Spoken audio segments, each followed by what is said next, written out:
Brandon said, it's Breast Cancer Awareness Month, and I think the word here is awareness. You know, I'm certainly not professing to be the expert on cancer because that's not my field of expertise, and NeoLife is here to support that level of awareness. And it's not really about having all the answers, because we don't have all the answers, neither at NeoLife or even the oncology divisions. But it's really about the progress being made and the insights that people in the medical fraternity and in all the health facets of different authorities have about the progress being made and reinforcing to some extent what we already know. I think you'll start to realize as I go through that it's not about revealing something amazing. It's about actually reinforcing what we know, and more importantly, trying to get people to implement what they already know, because that actually is the solution. And, you know, in just going through some of the information, I realized that in fact, many of us, probably all of us, are waiting for some sort of cure. We're saying, when are we going to get this final answer? There's been so much research, there's been so many fundraising events, it's, you know, it's out everywhere. When is the answer actually going to come? And I'm not sure that there actually is one answer. And I think as we go through the things that NeoLife is involved with, where our mission is to actually reduce the incidence of these lifestyle diseases, make an impact, I started to realize that in fact, in this process of implementing this, of prevention, in other words, we're actually, if we implement those things, we're in the process of, if you like, curing, we're in the process of actually reducing the incidence of cancer. So what I'm trying to say is I don't believe there is an external answer. We are part of the process in the way we live and in our lifestyle choices. And that's the NeoLife slant as well, which is very appropriate. So I'm going to just sort of start with some slides and work through them. And what I want to also make reference to the fact is that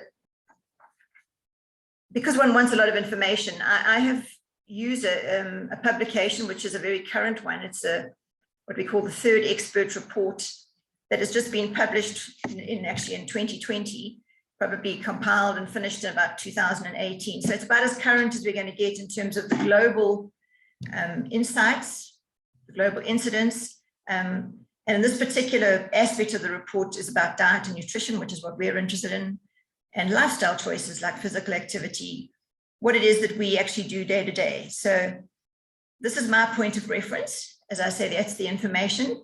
I'm not professing to be a specialist in cancer, but we're going to talk about some of the things that we can do and that NeoLife can help and assist in terms of our education. And as I say, sharpening our awareness, reminding ourselves of the things we already know and implementing. That's the most important thing. So, you know, it is a global issue, and it causes about 1 in 8 deaths worldwide, and some parts of the world is in fact even overtaken cardiovascular disease, which was considered the #1 killer, if you like, of the world. So cancer is very much with us, as I think we all know. And I think just in a nutshell, it can basically affect anyone. I think sometimes they say, why do bad things happen to good people? When you've done everything the right way and you've even applied all the rules and, you know, you're well educated and still one contracts cancer, it's, you know, it affects anyone. And sometimes there isn't always a tangible reason, but it's considered that about 10% of cancers might be predictable, if you like. They're sort of fixed because we've inherited some variation or mutation in our genetic makeup. But just because we do know that we have that inherited factor doesn't mean that we have to pull the trigger, as it were. We don't have to necessarily get cancer. We don't have to activate it. And that's probably true of many of our non-communicable diseases. If we know that we have a predisposition to it, then we need to learn about what it is that we can do to prevent actually activating it. So 10% is real, but it's not the hugest number. But what is modifiable is considered is that about 30 to 50%. Now, previously, the numbers were only about 35%, and I see they've gone up to now up to 50%, where we can actually influence the potential to get cancer or the factors that might lead to it by up to 50%. So those factors are modifiable things, and that's our lifestyle and environmental factors. The things, to some extent, that we choose to do with our lives, what we choose to eat, whether we choose to smoke, whether we choose to have alcohol. These are not judgments. These are just factors, as I said, part of this research, and I think things that most of us have heard of before. So if I can just get back to how NeoLife views health and how we go about educating people and also analyzing what the body needs, is that we talk about cells all the time because the human body is made of cells. And so we have a very simple little graphic that you're all familiar with. And as I've said before, the more I see this little one, as simple as it is and as often as we've used it, it's always usable in terms of explaining something, because after all, that's what you and I are all made of, trillions of cells. And so we know, and we always talk that story at NeoLife, about feeding the cell, protecting the cell, and allowing it to do its renewal and repair job. That's what cells do. They constantly are dying and they're constantly renewing, and that can happen, and that's billions sometimes, almost every second we're turning over cells, all different kinds of cells. So clearly it would make sense, I believe, that we would look at the quality of a cell and see what's actually happening in a cell. So I'm going to talk a bit about cells, just to sort of position our place, and for those of you who are looking in for the first time, to understand our aspect and how we believe we can make a difference, and in fact, how the body actually works.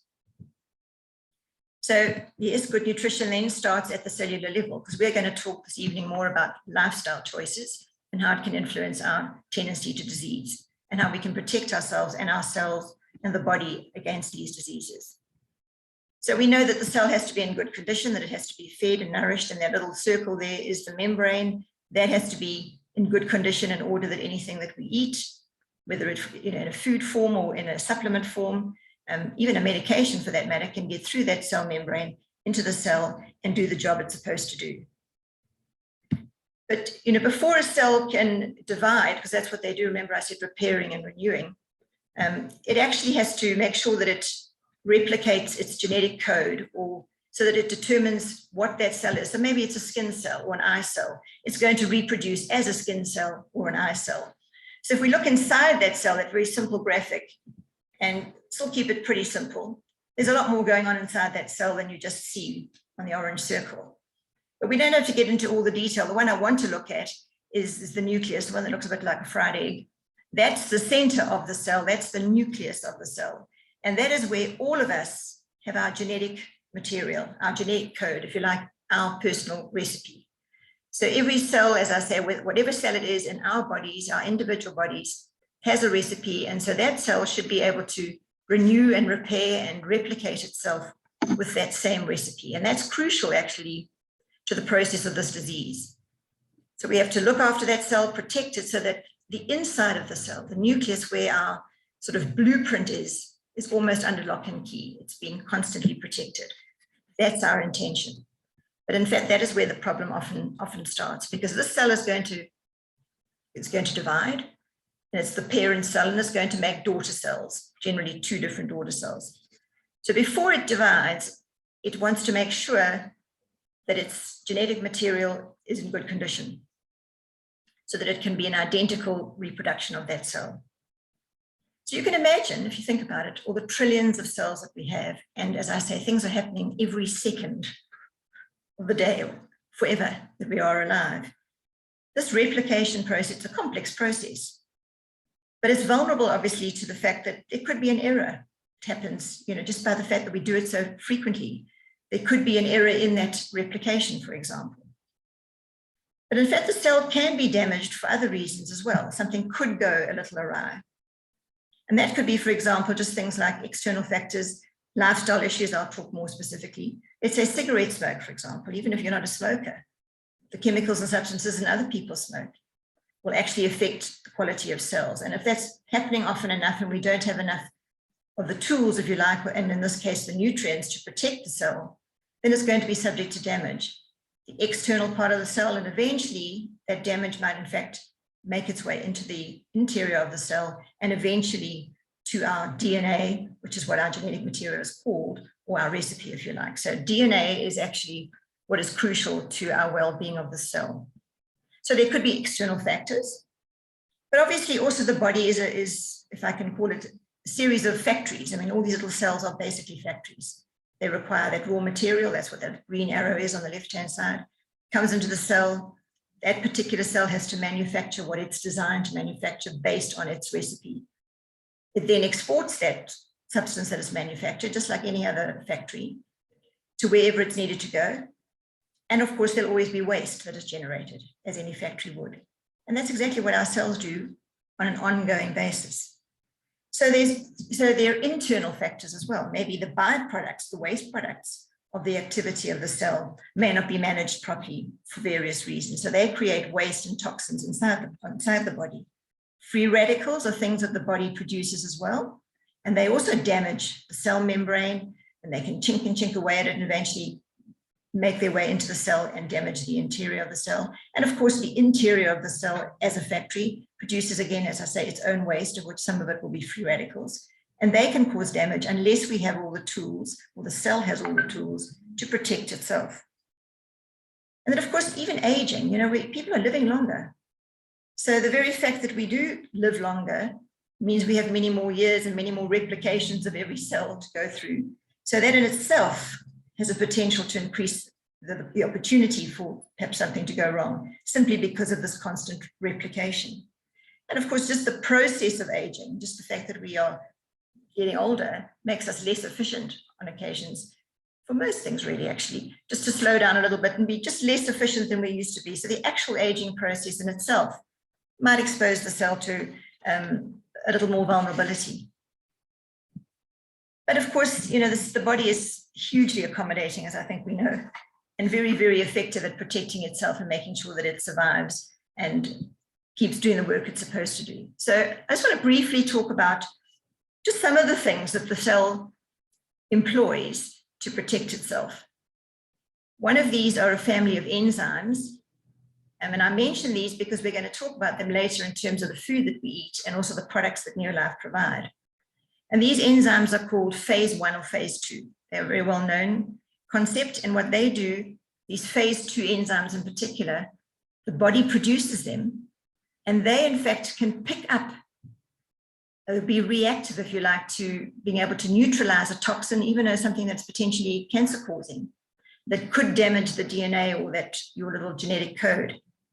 And they actually are able to attack it, if you like, neutralize it, modify it, and enable it to be excreted from the cell or from the body, even in the urine or in the bowel, something that we naturally excrete. These particular enzymes that the body uses and employs to actually do that. So let's just remember those enzymes, because we're going to talk about them later. Of course, the cells also have inbuilt mechanisms that can detect potential damage and repair particular types of DNA damage. The cell has all these clever things. As I say, we're not going to go into all those kind of details, but it's a survivor. Okay, so it knows when things are going to be damaging, and it can, as I say, neutralize and intervene. Because after all, if that cell is going to reproduce and renew itself, which is what it's intended to do, which is how we can constantly grow and repair things, it doesn't want to pass on any damaged genetic material. So it wants to make sure that those daughter cells, or the ones that it divides into, in fact, are inheriting the correct recipe. So those are the sort of basic, on the surface, facts that the cell can survive, and it is a survivor. But if the DNA, if there has been some degree of an infiltration and the DNA has been damaged, and it's not successful in being able to protect itself for whatever reason, the interesting thing is that it can actually self-destruct. It actually chooses to die. So because cells are part of communities, which make up tissue and which in turn make up organs, they obviously all communicate with one another. And it's a bit like if a cell recognizes that it's the weakest link, it's going to say, okay, guys, leave me behind, you keep going, I'm out of here because I'm going to bring the whole team down. And so cells actually choose to self-destruct. They literally die voluntarily. Now, this isn't a new concept. It actually has a name, and it's not something we have to remember or tell our customers about, but just very fascinating to understand that the cell does this on our behalf. It's called apoptosis. It's a bit of a mouthful, but that's what it does. It self-destructs. But just to run ahead a little, in contrast, if you have a cancer cell, it's the clever cell too. It actually is able to work with all this DNA damage And it's able to actually down-regulate that ability to self-destruct. It doesn't enable the cell to self-destruct. And it can even survive quite severe damage, in fact, to the genetic material. So it's a different animal, and it actually affects the normal processes of the cell saying, okay, I'm the weakest link, leave me behind, I'm gonna self-destruct and let the body get on with its normal processes. So that's just quite an interesting thing, that our cells are there to support us, but if the damage sometimes happens, and remember, cancer doesn't happen overnight. It's a process. That's why I was saying, in this process of prevention, this process of happening, we can actually probably be preventing along the way, and in fact, preventing it from happening at all, and be our own, I don't like to use the word cure, but our own solution to the problem. It's not necessarily external to us or out of our control. So we are, as I say, at NeoLife, are interested in the lifestyle components, and our mission, as I say, is to end the trend of poor health and chronic disease. And these are the interested factors are the lifestyle factors. So just in a nutshell, there are several hundred types of cancer that arise from different tissue, and there are some shared or similar characteristics. As I pointed out, it's basically about the cells, their abnormal behavior. So that cell division that's supposed to be a regular process that keeps us turning over new cells and renewing and repairing old ones is very, very rapid in the stage of cancer. It's unusual behavior. The cell division is far too rapid, and it invades sometimes into surrounding cell tissue. And all of this is generally linked to a change in our DNA, into the fact that our little recipe, our blueprint, our DNA is actually being tampered with or affected, and it reproduces the incorrect recipe, if you like. So we're going to look at some of the well-known lifestyle factors. As I say, these are many things that we've all read before, we've seen before, and as I say, we almost know these things, and if we implemented them, we could be our own healer, as it were, or our own preventer. So weight, diet, alcohol, physical activity, and of course there are others, smoking, but we'll just talk a little bit briefly about some of these. And let's look at some of the weight aspects for a while. And again, this is not a judgment, and it's not about being the perfect shape or size. It's about sometimes just carrying more weight than you are designed to do. And all of us know when we are a little more overweight than we normally are. So it's not about trying to be the perfect shape. It's about being in the best shape that you are supposed to be. So we have different shapes, particularly as women. Women generally, well, if you're a pear shape, then obviously you have larger around the hips and the buttocks, and that is not active fat really. That's really survival sort of fat. The apple shape is where we might be more slender around the hips, but in actual fact have more of a little tummy, if you like. And there are, factors that have been decided that if we're over a certain circumference around the waist, then it's probably less desirable. So in a woman, it would be 88 centimeters, and then for men, 102 centimeters. That's considered a sort of a bit of a red flag, and say, well, perhaps you are carrying more weight than you should be. But as I say, this is not to determine the perfect shape, it's really to determine a healthy shape. But the interesting thing about fat is not that we just hate it because we don't feel nice, we don't feel comfortable, we don't look good in the clothes or whatever. We've started to realize more and more as research is going on that it is actually inducing a state of inflammation in the body. And particularly the fact that we carry around the abdomen or the middle. And that tends to happen as we get older. Even women who are pear-shaped by design, as we get older, particularly post-menopausal, tend to pick up weight around the middle more so, and as certainly do men. So this tissue that is around that area is very active tissue, and it's highly inflammation causing, if you like.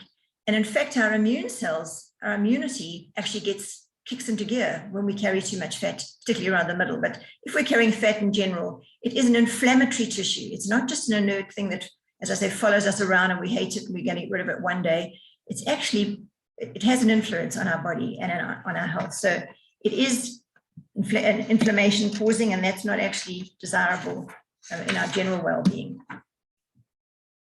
So in fact, what's been found is that inflammation tends to contribute to cancer cells spreading more easily, that sort of metastasizing, as they call it, where you might have a primary site, but can go to another site. And that's not the only reason. Obviously, remember, I'm talking on this level.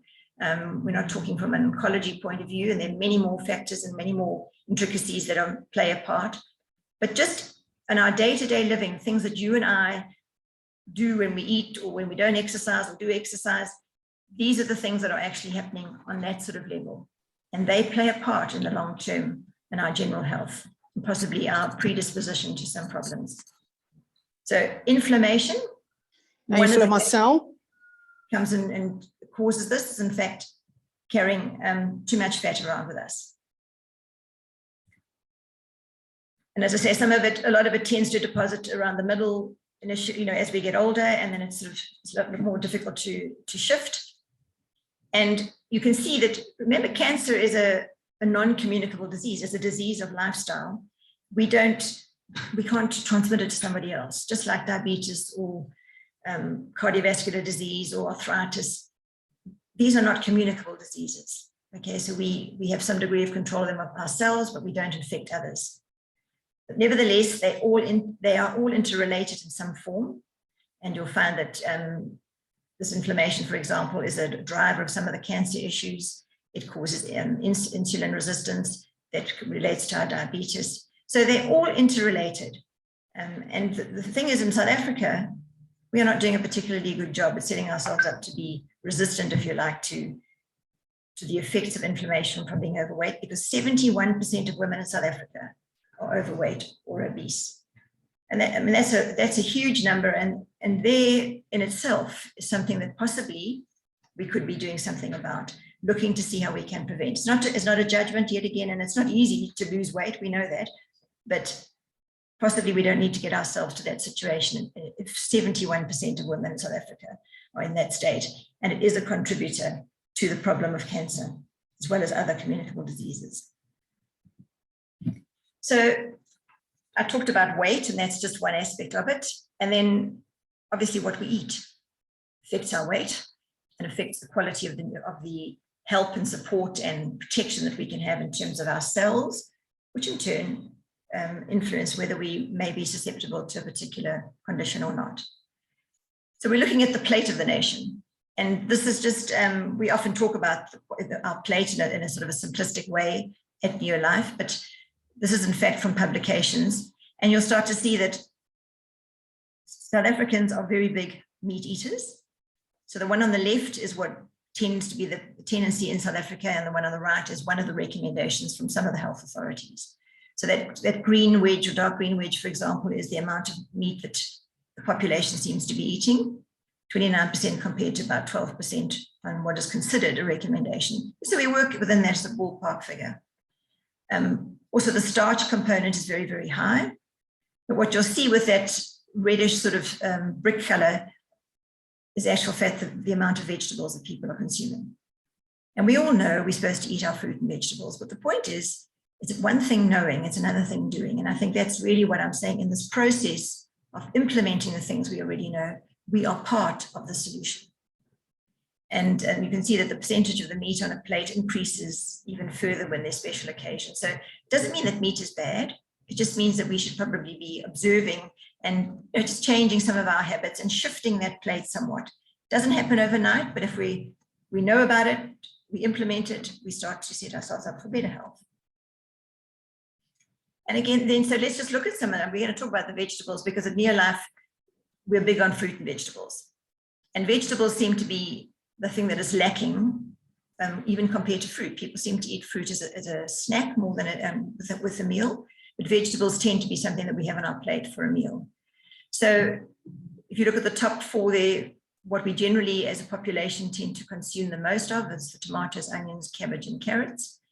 And then if you look further down, okay, spinach is a pretty important one and fairly regularly used. But we start going down peppers halfway through, we get right down to cauliflower and broccoli, which are very good for us, and they're right down at the bottom of the list. And we're going to talk a little bit about those vegetables just now. So that's what South Africans are doing. And those are the choices that we're making in terms of the vegetables that we consume. The numbers on the right-hand side are simply the the number of people within the study or the survey that was done. And then the fruits that we're taking in, as you can see, common ones, which probably typically you would know, bananas and apples and pears when they're in season. So yes, at least we're having some fruit, but bananas are very high in starchy substances. And there's not a lot of color. We'll talk about color just now, but the color of a fruit and vegetable is extremely important to our health as well. So that's why we always say, have a rainbow on your plate, have variety, select the colorful ones, because some of the colors in the fruit and vegetables are actually the protectors too. So you'll see that we're not doing so well in terms of color, although we actually are at least adding fruit in terms of our snacking. So that's what we're doing in South Africa, as the surveys show. We, I don't think, are unusual in terms of the fact that we, as a population, like to do snacking. It seems that most of the snacking happens between lunch and dinner. That's when people tend to get a need for some little sort of pick-me-up. And if you look at the list on the right-hand side, not to go through all of it, but there are about 5 or 6 favorites that tend to be in our snacking sort of lunchbox, if you like, and that is chips are certainly the favorite.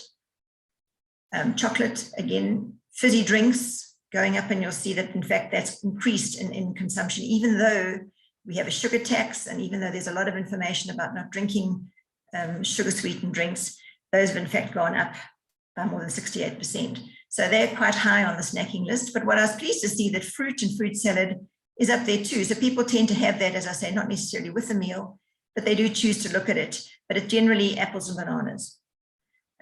Sweet biscuits are also up there. What was the other one that I saw? Chocolate, I think, was one of the second from the top, and ice cream. So typical ones that give us a little bit of a sugar kick, and that we seem to be looking for, particularly in the afternoons when we're feeling a bit slow and sluggish later in the day.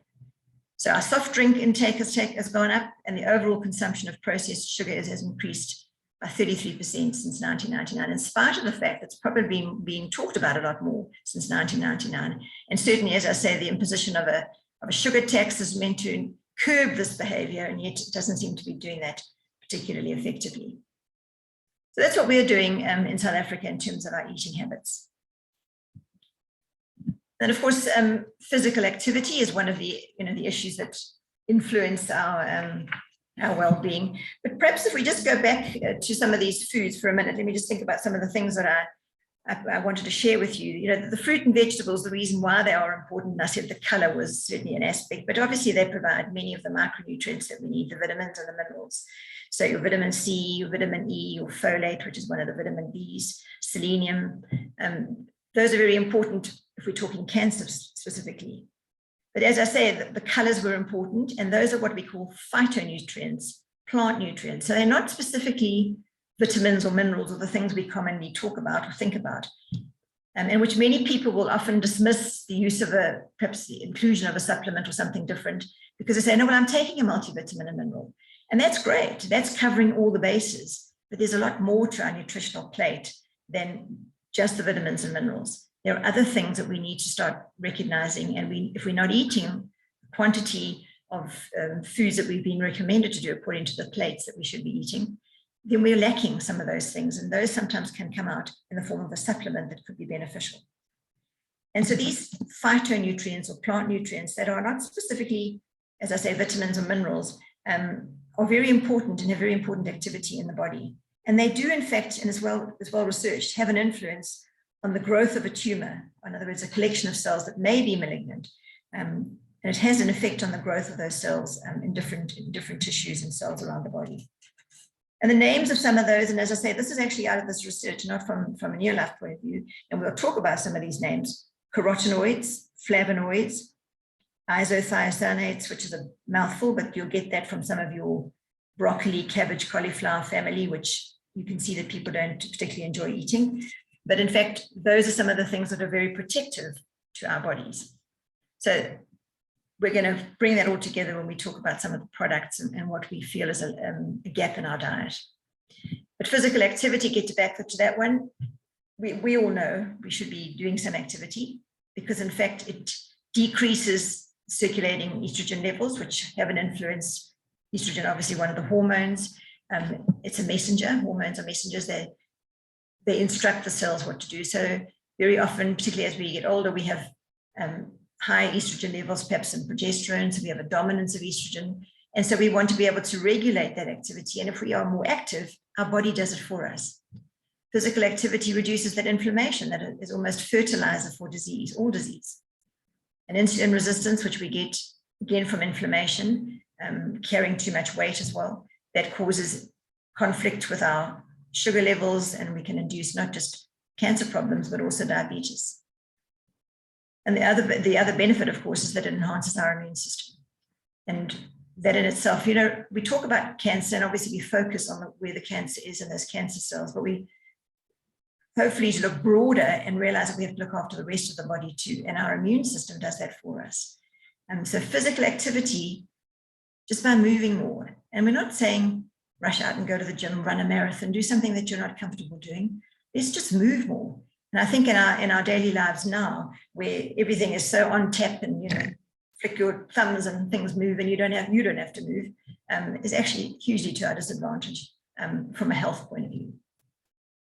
Aerobic exercise specifically, as I say, these are things that have come out of this research and just being highlighted and reinforced. Because I said this was the third expert report. And this type of report has been going since, I think, 1997, and then they did it again in 2007, and then 2017 and 18, looking at exactly the same things. And now by the time we get to this third report, these things that I'm mentioning now are confirmed. They've been observed, they were recognized, but they've been observed, and they've now been included in as a fact. So these things are important to us, and they have over these 20, 30 years that they've been looking at the incidence of cancer, for example. These actually they are proven to have an influence. So aerobic exercise specifically, that means just moving, walking, running, cycling, swimming.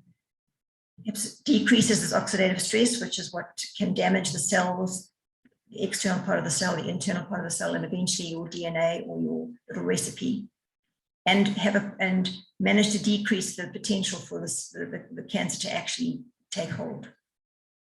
And then, as I said, because of that, it increases DNA repair mechanisms. So very protective to the body, things that it really, really needs in order to stop this process from actually taking hold. But again, how are we doing? Well, an estimated 46% of South Africans don't meet that recommended 150 minutes of moderate exercise per week. So that's almost half the population.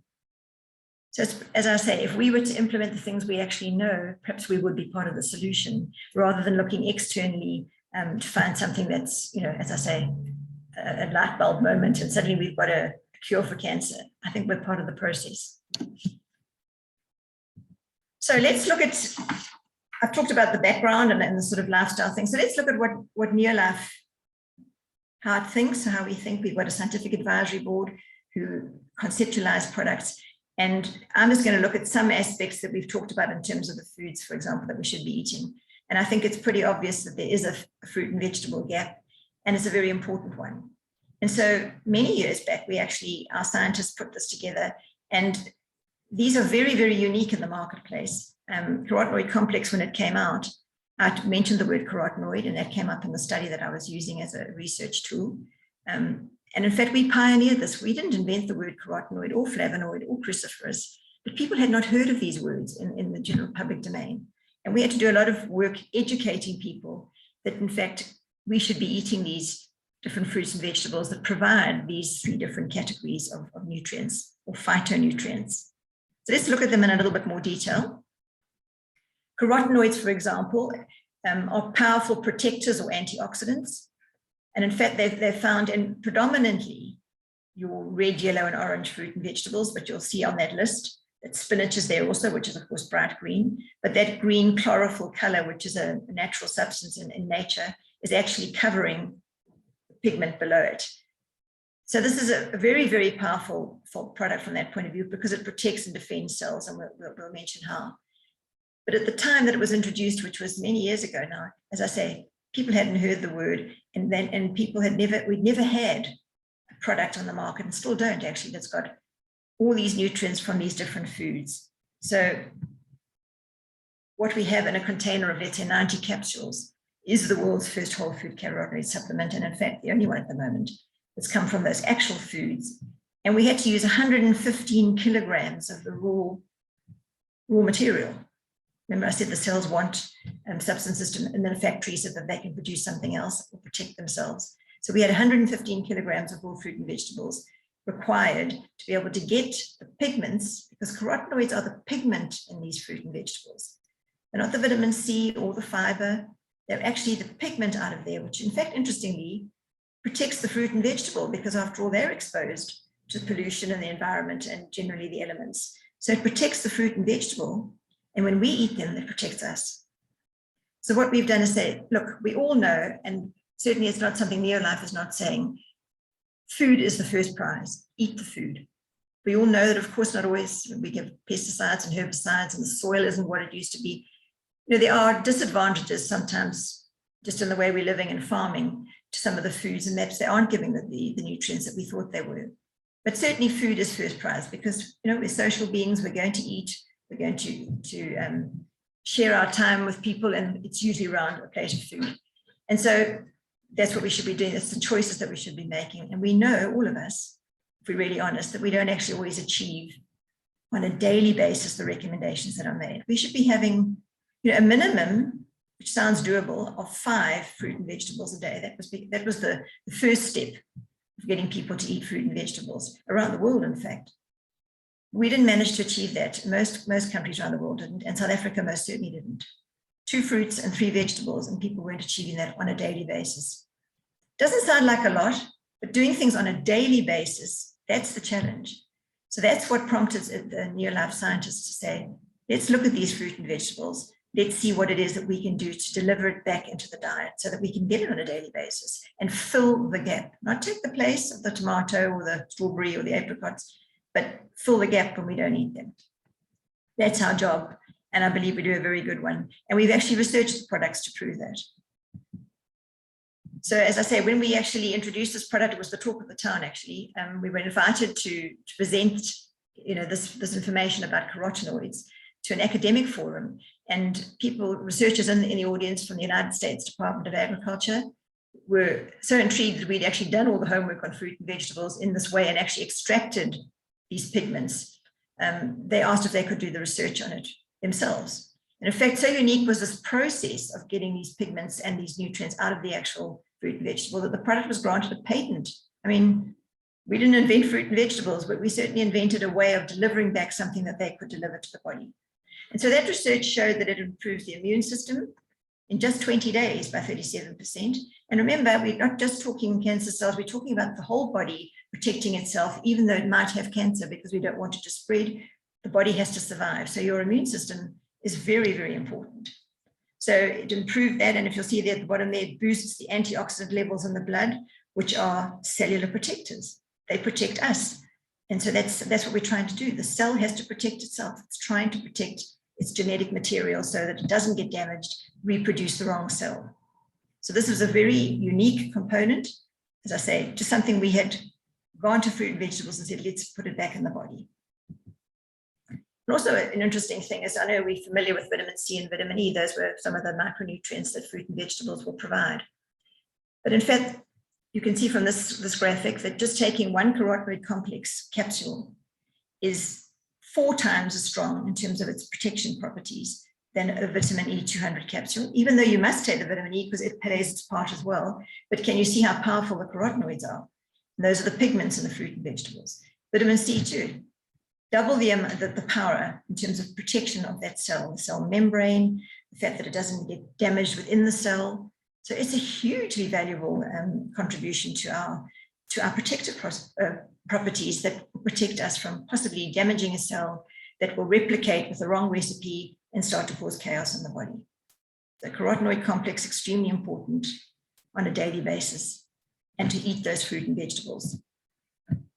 Flavonoid, another word that we had to get out there in the marketplace. Again, we didn't invent this concept, but we went out and we looked at these different fruits, for example, and vegetables, and took the pigment again out of them. So you'll see that there's sort of the berry colors, the beetroot color, all that sort of black, red, and deep, almost blue colors that are in nature.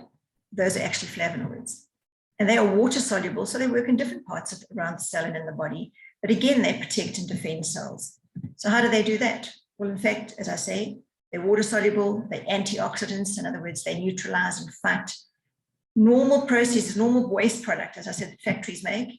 That's what antioxidants do. They neutralize them. They're the kind of chimneys that get rid of the steam, or they're the truck that takes away the byproducts and the waste. But what we did do is we, again, researched them. And this time what we did this now more specifically in a laboratory setting, but using human tissue.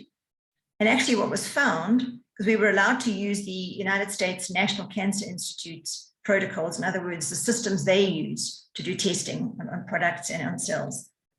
And this particular product was shown to inhibit the growth of human breast cancer cells, even when they had turned cancerous. So we're not making a claim, and we're not allowed to make a claim about the fact that this cures cancer or stops it. But what we do prove is that fruit and vegetables actually do this for our bodies. And what we had proved for ourselves is we had gone to those different fruit and vegetables, extracted those beneficial nutrients or phytonutrients, simply delivered them in a different way, and then tested them to see how the body would respond to them. And it responded very, very well, as we should with the fruit and vegetables. So the food's the first prize.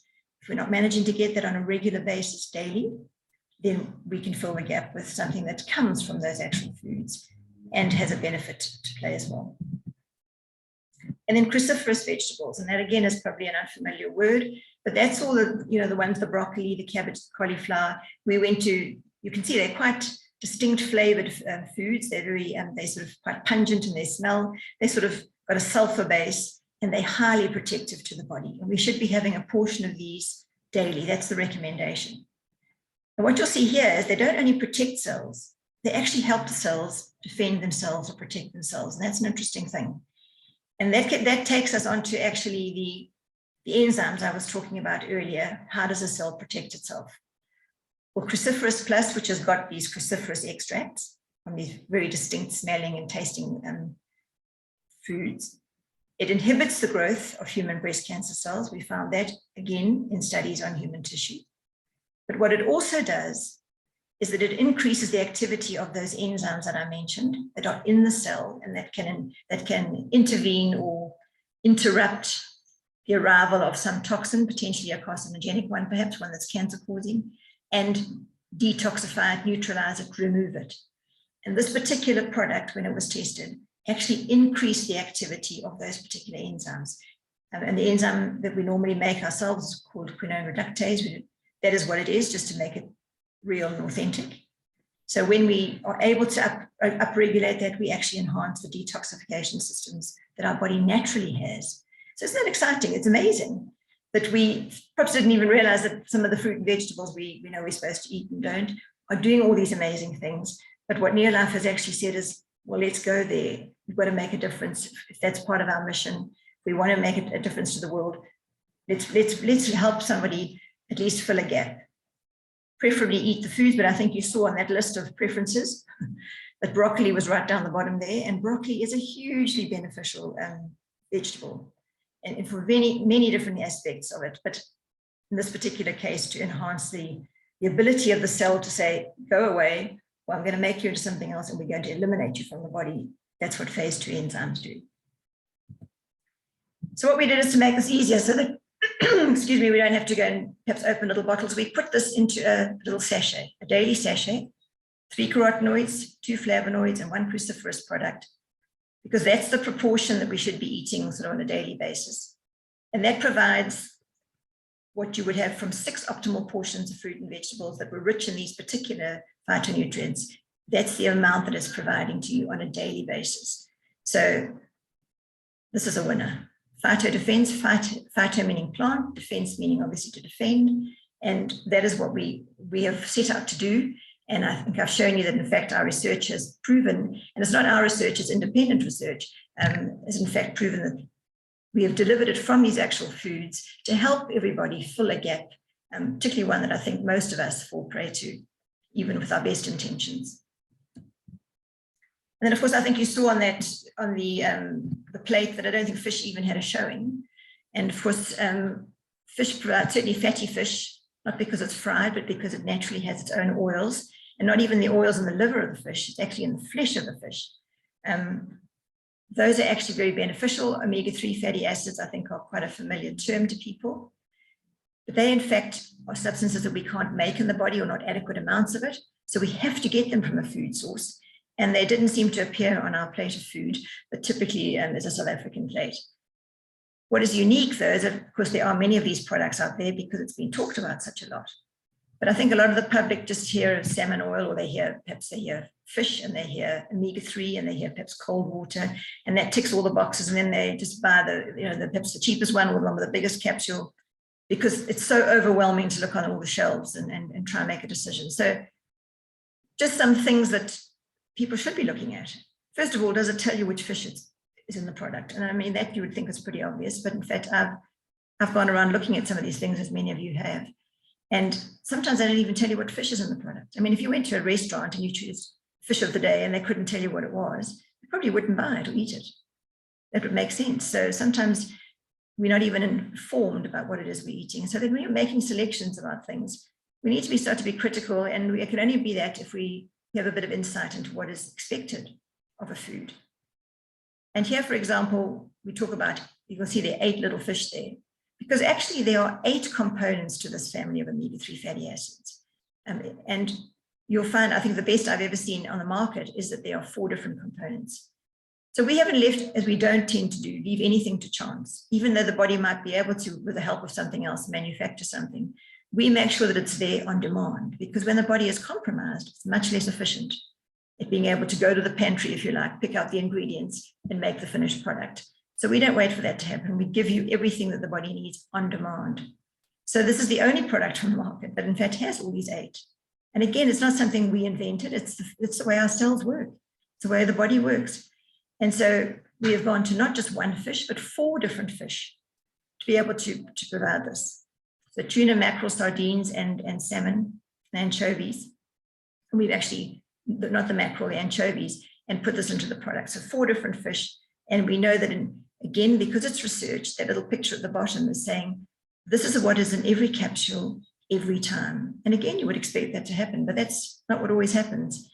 You know, you can squeeze something, put some oil in a capsule, and maybe every 3rd capsule has the same amount. But if you can't guarantee that in every capsule is the same amount every time, you can't do any research with it either. So the fact that we know it's standardized in itself is a unique aspect and enabled us to do research. And again, independently researched. So this product doesn't just talk about what is generally known about omega-3 fatty acids, that in fact it's good for your heart, good for inflammation. This particular product was tested, and we can prove to the absolute number, the percentage, that it reduces some of the triglycerides, for example, which contribute to heart disease, that it actually reduces the inflammatory response by 68% in just 8 weeks. In other words, that's 2 containers of product, and that is what's contributing to filling that gap. So again, very exciting to know that one can make a difference with a product of foods, but just delivered in a different way, whether it be a capsule or a liquid or a powder. So this particular product has been tested to actually enhance the ability of the body to reduce inflammation, because we talked about inflammation. It affects the way cancer cells behave. It affects the way many cells behave. And in fact, I always call it the fertilizer for disease. We are very often in a heightened state of inflammation, and this helps to reduce that. Within 3 weeks, 4 weeks, you can see the research at 4 weeks, we found it had gone down, and 8 weeks it had gone down even more. So if we continue to have fish in our diet, on our plate, that's first prize. If we're not managing it or people don't enjoy it, you can supplement with something that is from that actual fish and will make a difference. So to round it all off, we've got, I would say, also something that again is delivered in a very useful way in a little sachet, which is going to address, as I have already, the fruit and vegetable component, the fish component, the multivitamin, and then all the oils that we should have from our whole grains, which help that little cell membrane of every cell to be much more receptive and responsive and fluid to enable nutrients to get inside. That was what the little graphic right in the beginning was showing you. So what we did is said, well, let's deliver it back in an easy to use form. It's not in highly concentrated concentrations or amounts. If we're needing extras, we can take the product individually, but on a daily basis, just to ensure that you are, if you like, filling the gaps, even though you're eating well, and not just taking a vitamin and mineral, because that's one aspect of what the cell needs and what the body needs. I think I've shown you that different foods have a part to play, and that's why we have a variety of foods we should be eating. So if you're looking for that daily sort of insurance, if you like, just I want to protect myself for just in case, well, Pro Vitality would be your solution. If you're wanting to get extra protection, you feel that you're compromised, or you're really concerned about how many fruit and vegetables or the amount of meat you eat, then you could actually add phytodefense to this as well. Look how easily convenient it is, both in little sachets, very easy to use, very easy to travel with. And that's basically what's in the little sachet. I talked about omega-3 already. I've talked about carotenoid.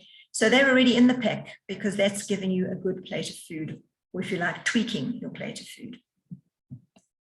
And we suggest that because we're made of protein and all those cells are made of protein, even that DNA material, the genetic material is protein-based, we make sure that we actually have something, a full meal, if you like, that is protein-rich, but has all the other vitamins and minerals. And the reason why I mention it is because it's a very good for us and it gives us energy. But if, for example, we're having treatments for cancer, and that's not really something we can determine what it is everybody should be taking, and we often get asked that, but one has to just, one has to work with one's oncologist or health team, because after all, if one is using one of their treatment protocols, then we have to be respectful of it and enable it to work the way it's supposed to. So they have a right to also know what it is you're introducing into your diet.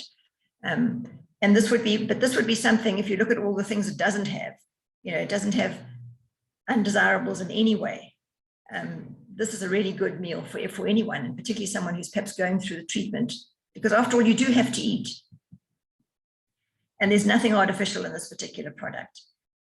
So I'm mentioning these two products, the shake and the acidophilus, which is actually looking after the quality of our intestines or our gut, our microbiome, as it's called, all the things that live there as a result of what we eat and how our digestive system works.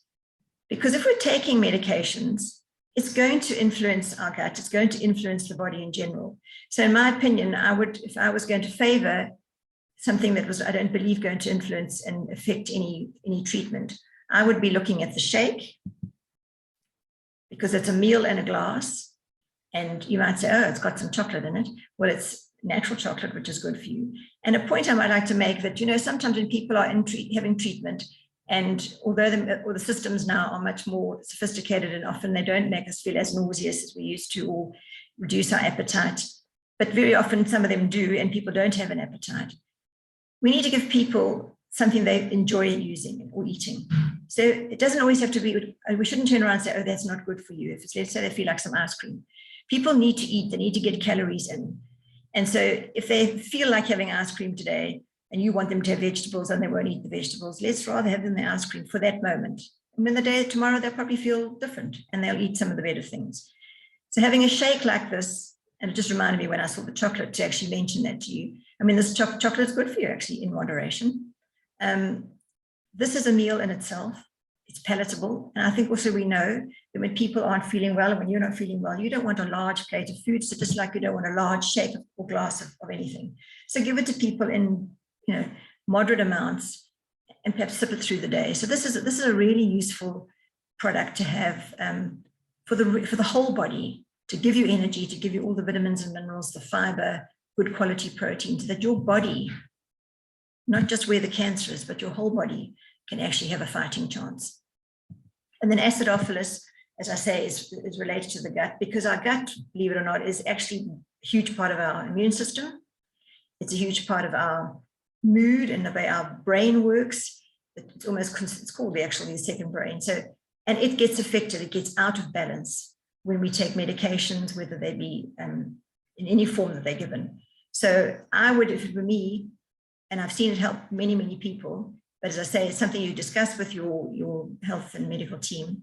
But two products, whilst one is having treatments that one has chosen to have because it's been the recommendation for you, look after the gut and look after all the other cells of the body, and the renewal and repair processes need protein for all that to happen, and all the vitamins and minerals. So two products that I would favor if we were having treatment would be these two. And basically the takeaway message is, these are the things you already know. We all know them. But if we do them on a regular basis, we will stay as healthy as possible. And perhaps we will be part of the solution and be able to combat this disease that seems to be getting everybody and growing, actually. So what we're going to do now is we're going to actually hear from one of our ambassadors, our NeoLife ambassadors, and she's a 3